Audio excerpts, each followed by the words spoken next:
जी, प्यार से कहना अलंकार जी। साथ संगत जी, अभी जब दिल्ली से निकले थे तो पहला स्टेशन सिरसा, उधर सत्संग करने का मौका मिला। उसके बाद राजस्थान जब आ गए तो आज राजस्थान की ये दूसरी संगत है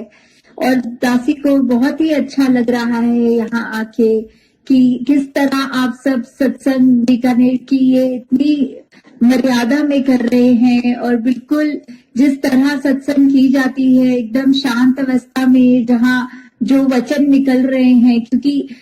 जो भी इस मंच से बोले गए हैं अभी तक, चाहे वो गीतों के रूप में थे, चाहे कविताओं के रूप में थे, चाहे वो व्याख्यान कर रहे थे, बात सब एक ही कर रहे थे कि ये मनुष्य को जो मनुष्य तन मिला है ये इस परमात्मा की प्राप्ति के लिए मिला है। जैसे अभी भी ये फोक संगीत में द्वारा ये मानुष बंजा की आवाज दे रहे थे। क्या हम सब मानुष नहीं है? इस तरह से तो एक शरीर मानुष का तो है,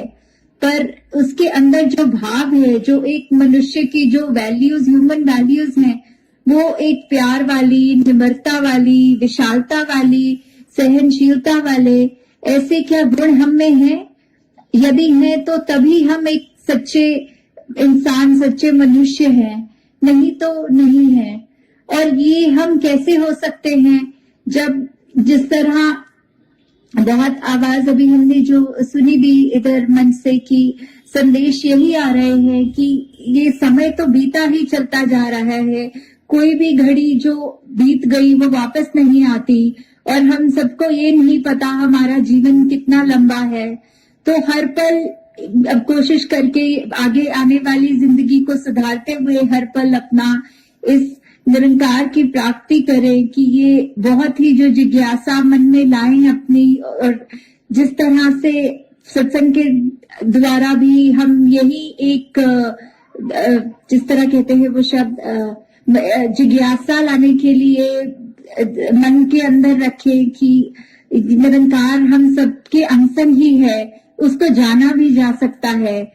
और वैसे ही हम सब आगे अपने जीवन में उस वैल्यूज, जैसे दासी जिक्र कर रही थी कि अगर विशालता की बात करें तो किस तरह विशाल होना है, संकीर्णताओं से, ये नैरो माइंडेडनेस से उभर उठे कि हम अपने ही जाति प्राति ये सब हम अपने छोटे अपने आप को दायरे में, जिस तरह एक कुएं का मेंढक होता है उसमें वो ना बंद करें। जैसे उदाहरण के तौर पे जब कुएं के मेंढक के पानी भी बारिश के टाइम ऊंचा उठ जाता है कुएं का, तो वो मेंढक को जहां अभी तक सिर्फ कुएं की दीवार दिख रही होती है, धीरे धीरे उसको आसमान और आसपास के पहाड़ जो भी दृश्य है सब दिख रहा होता है और वो अंदर से ही अपने आप को ये विशालता का गुण मानना उस समय से सच्चे रूप में शुरू कर देता है। उसी तरह जैसे हम अगर यही माने कि हम सब एक ही परमपिता की संतान हैं, तो ये हमारे अंदर से भेदभाव सब मिट जाएंगे। जैसे अभी सत्संग में भी हमने यही आवाज क्या है ये सत्संग की, ये है सत्य का संग, वही सत्संग है। जिस तरह एक मिट्टी जो होती है वो हवा चलने पर वो मिट्टी की एकदम आकाश की ओर, ऊंचाई की ओर वो मिट्टी भी उस हाइट पे पहुंच जाती है, सिर्फ क्यों? क्योंकि उसको हवा का संग मिला। उसी तरह हमें भी जब संतों का संग मिलता है, जैसे उदाहरण पारस का भी अक्सर सुनने में आता है कि पारस जब लोहे को छूता है तो वो सोना बन जाता है, सब संग की ही बात है। और वहां उसी तरफ अगर दूध में नींबू का संग हो जाए तो फिर वो दूध भी खराब हो जाता है। तो हमें ये अपने अंदर ये एक सोच विचार करनी है कि हमें अपने समय के साथ क्या करना है, किसका संग करना है। और निरंकार हम सब पे कृपा करे कि ये हमने जो प्रचार करना है मिशन का, सत्य की आवाज का, वो घर घर तक करना है। और हम इसमें ही कि जितने हमारे अगर जीवन में महापुरुषों से अलावा भी जो दुनिया में जिनसे भी बातचीत हुए, जो हमारी दिनचर्या है, उसमें हम हर एक के प्रति अगर अपने कर्मों में ही ये ढाल लें कि उनको अपने आप ही ये